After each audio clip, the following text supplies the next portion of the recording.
ఈ వీడియోలో స్నోరింగ్ అనగా నిద్రలో గురక పెట్టే సమస్య గురించి తెలుసుకుందాం. అసలు స్నోరింగ్ ఎందుకు వస్తుంది? ఇలా రావడం సహజమేనా లేదా ఏదైనా జబ్బు వల్ల వస్తుందా?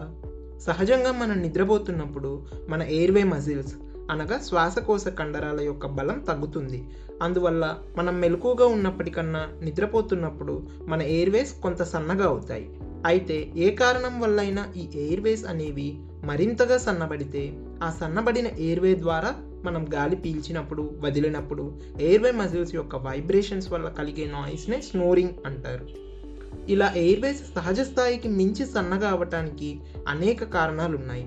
చిన్నపిల్లల్లో ఎడినాయిడ్ హైపర్ట్రోఫీ అంటే ఎడినాయిడ్ గ్రంథి వాపు, టాన్సిలర్ హైపర్ట్రోఫీ అనగా టాన్సిల్ గ్రంథి వాపు అనేవి ముఖ్య కారణాలు.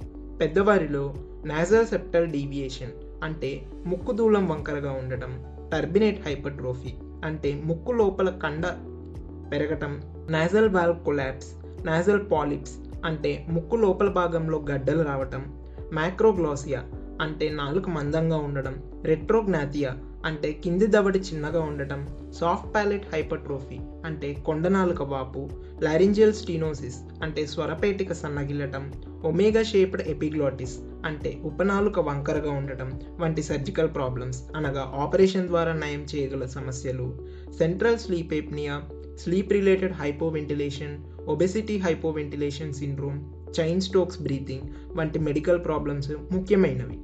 ఈ సమస్యలని సరిగ్గా గుర్తించి సరైన మెడికల్ ట్రీట్మెంట్ లేదా సర్జరీ చేయడం ద్వారా 90% మందిలో ఈ గురక సమస్యను పూర్తిగా తగ్గించవచ్చు.